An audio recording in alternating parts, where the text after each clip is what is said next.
వరద వల్ల మేము ఉండేది ప్రకాశ్ నగర్. ఈ వరద వల్ల మేమైతే చాలా అంటే చాలా నష్టపోయామండి. మాకు ఆ లోపల ఇల్లు అయితే పడిపోయింది, వరదకి గోళ్ళు అయి నానిపోయి. దగ్గరగా వారం 10 రోజుల నుంచి అదే పరిస్థితిలో మేము ఎంత ఇబ్బంది పడ్డామంటే మాకు చావు ఒకటే తక్కువ అండి.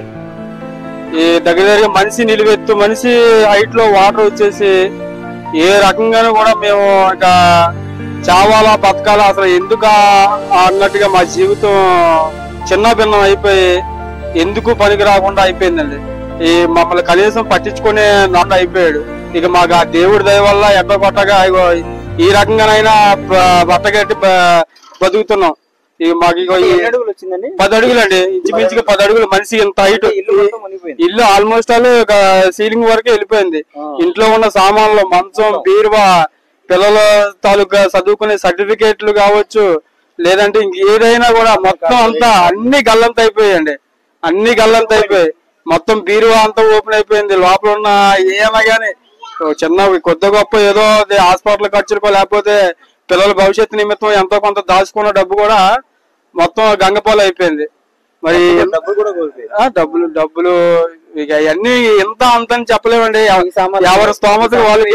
ఇప్పుడు ఈ సామాన్లన్నీ మాయనండి.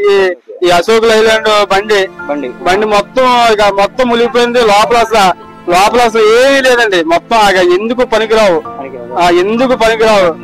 ఇంకొకటి ఒక టాక్సీ, నా కారు ఒకటి మునిగిపోయింది. అసలు ఎన్ని రకాలుగా మేము విఎంసీ ఆఫీస్ పక్కనే ఉందండి. పక్కనే ఉంది ఆఫీస్. అదిగోండి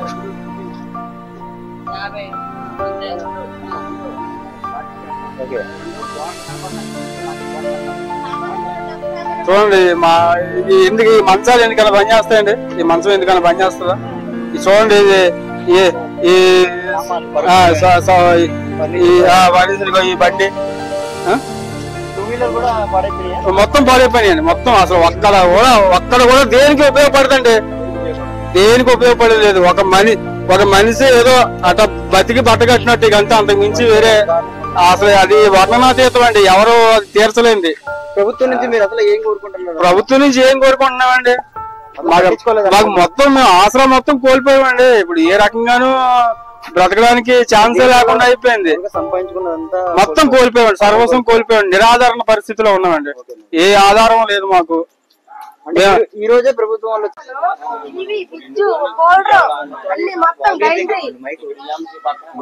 గైండ్రీ అన్ని పాడైపోయినాయండి.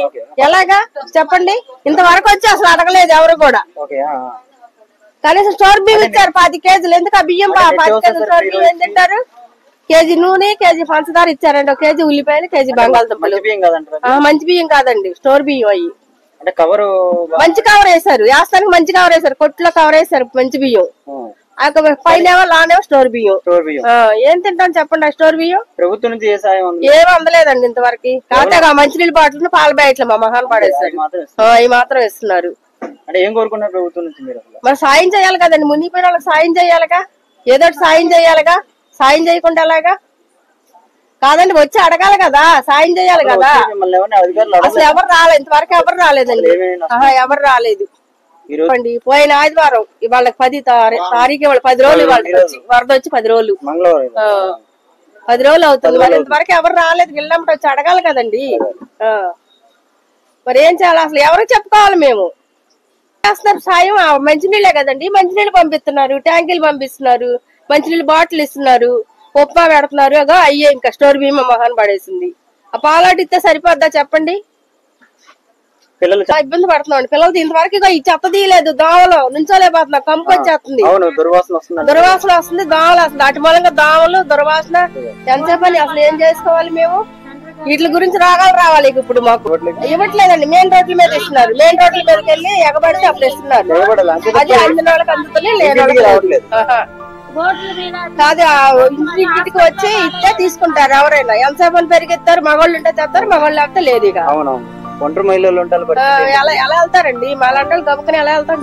పెద్దవాళ్ళు ఉంటే పట్టించుకోవాలి. ఈ ఆఫీస్ వాళ్ళు కూడా అసలు ఏం తెలియదు. ఈ 3 రోజులు అయింది పోగేసి. ఉంది కదా శానిటరీ ఇన్స్పెక్టర్ కార్యాలయం, ఆయన వెళ్ళిపోయాడు. మరి ఇప్పుడు 15 రోజులు అయిందంటే ఇంటికి వెళ్ళిపోయాడు ఆయన. ఇదేమో 3 రోజులు అయింది పోగు పెట్టి. బారుకున్నాయి పోగులు. అంటే ఈ రోజే మీరు శుభ్రం చేసుకుంటారా? ఇవాళేనండి, ఇవాళ శుభ్రం చేసుకుంటాం. ఇవాళ శుభ్రం చేసుకుంటాం. రాకపోతే మోటార్ కొత్త మోటార్. అవును, కరెంట్ ఎప్పుడు వచ్చిందమ్మా? కరెంట్ ఎన్ని రోజులు పోయింది? కరెంటు 4 రోజుల నుంచి వస్తుందిలేండి. 3 రోజుల నుంచి మాకు సందులు ఇచ్చాడు, మెయిన్ రోడ్డు మీద ఇచ్చాడు. ఇళ్ళ వరకు అయితే ఈ 3 రోజుల కిందట ఇచ్చాడండి. స్ట్రీట్ లైన్ అయితే 4-5 రోజుల కిందట ఇచ్చాడు. కానీ ఏదైనా కూడా అసలు ఎంత దౌర్భాగ్యమైనటువంటి పరిస్థితిలో జీవిస్తున్నామంటే ఇక మేము లెక్కలో లేనట్టుగా ఉంది పరిస్థితి అంతా. ప్రభుత్వం పట్టించుకో. అసలు ఈ పరిస్థితిలో ఎవరైనా వచ్చి పెరుగుతాడండి? మీరు ఉండగలుగుతున్నారా? అసలు ఈ వాసన మీరు భరించగలుగుతున్నారా? అసలు చూడండి ఎంత డ్రైనేజీ. అసలు ఇది ఏంటి? సమాజంలో బతుకుతున్నావా లేకపోతే ఇంకెక్కడన్నా మేము అసలు బతకరాని చోట బతుకుతున్నావా అన్నట్టు మాకే డౌట్ గా ఉంది. ఇప్పుడు ఎన్ని మా ఏరియా ప్రకాష్ నగర్. నా పేరు చత్తాబి. ఎన్నోలైంది ఈఎన్సీ ఆఫీస్ ఎదురుగా.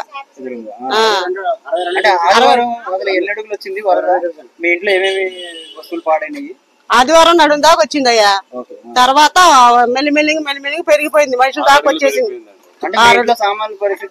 సామాను, పొరుపులు, మిక్సీ, సీలింగ్ అన్ని, వాషింగ్ మిషన్ అన్ని పాడైపోయినాయి. ఫ్రిడ్జ్లు అన్ని పోయినాయి. ప్రాణాలు ఒక్కటే మేము పక్కింటి వాళ్ళ డాబా మీదకి వెళ్ళిపోయి కూర్చున్నాం. అలాగా పక్కింటి వాళ్ళ డాబా మీదకి వెళ్ళి వారం దాకా అక్కడే కూర్చున్నాం. ఇల్లు మొత్తం మునిగిపోయింది అయ్యా. 10 అడుగుల పైనే వచ్చింది. 10 అడుగుల పైనే వచ్చింది. డౌన్ గా మా ఇల్లు డౌన్ కదయ్యా, డౌన్ కదా, అందుకని మునిగిపోయింది. పారేసాము. కట్టుకునే బట్టలు తప్పితే ఏం లేవయ్యా మా దగ్గర. సర్టిఫికెట్లు అంత చిన్నపిల్లలే. సర్టిఫికెట్ అంత ఏం కాదు కానీ అన్ని మట్టి డబ్బులు ఏం పోలేదు. కానీ వస్తువులు పోయినాయ్యా. బియ్యాలు, ఉప్పులు, పప్పులు, కారాలు అన్ని కొట్టుకుపోయినాయ్యా. బట్టలు గిట్లు, బియ్యం బస్తాలు, ఇంకా వాషింగ్ మిషన్లు అవి కొట్టుకొచ్చేసింది. మంచాలు, గ్యాస్ బండ ఒకటి పోయింది, కొట్టుకుపోయింది. అధికారులు ఎవరు రాలేదయ్యా, ఇప్పటి వరకు ఎవరు రాలేదు. 10వ తారీఖు 1వ తారీఖు రోజు జరిగింది ఇది, మొదలైంది. 10వ తారీఖు వరకు ఎవరు రాలేదు. ఎవరు రాలా, అధికారులు ఎవరు రాలేదు. ఆ రోడ్ల మీద దొరికింది కానీ అయ్యే తెచ్చుకొని తిన్నాము.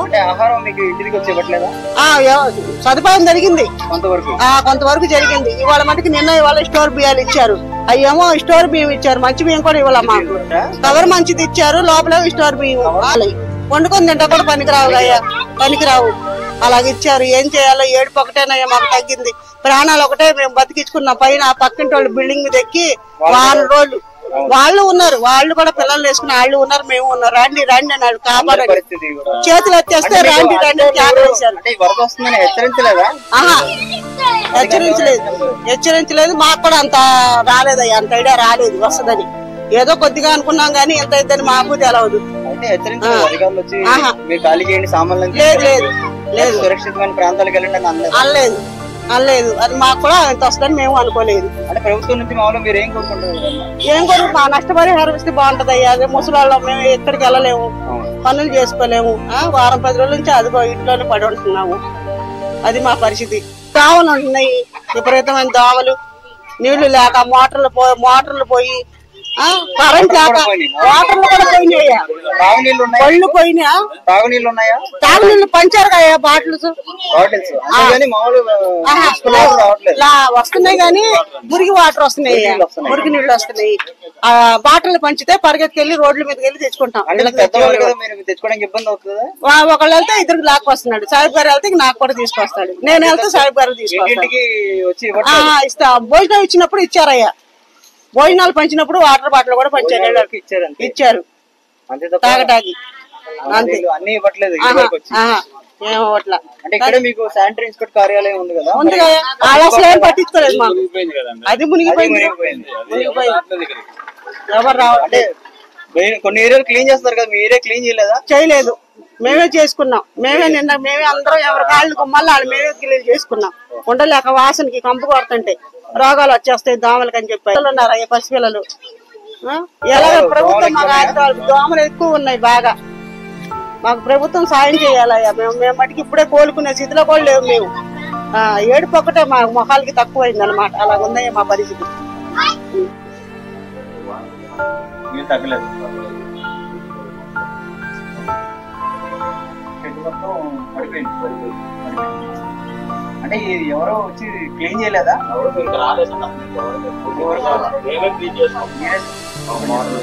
మోటార్ కూడా పోయింది. కొత్త మోటార్ అప్పుడు అడిగి మాట్లాడుకుంటే ఇవన్నీ కడుక్కోవడానికి కొత్త మోటార్ ఇప్పుడే బిగించాము.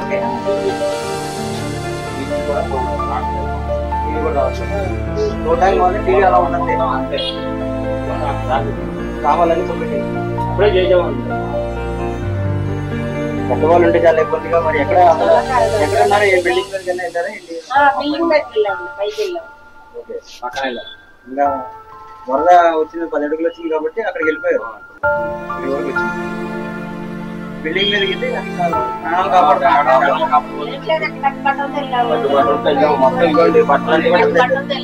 ప్రాణాలు ఇటు చూడండి. బట్టలు వెళ్ళిపోయింది. వాషింగ్ మిషన్ ఇదిగోండి. బట్టలు వెళ్ళిపోయింది. ఎన్ని ఆరేపుకుందామని తెలుసుకున్నాం. ఓకే, పడడానికి తప్ప ఎందుకు ఆడేస్తాం. ఇక ఆటో మొత్తం పోయింది. సాయంత్రం ఆగిపోయింది.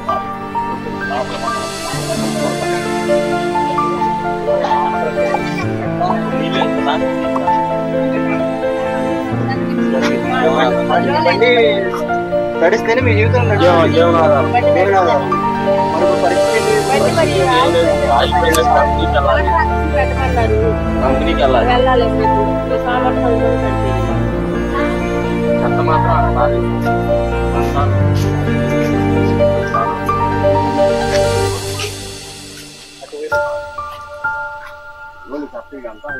అందరి పరిస్థితి అలాగే ఉంది. మొత్తం ఈ రోడ్డు బాగా అందరూ అంతే.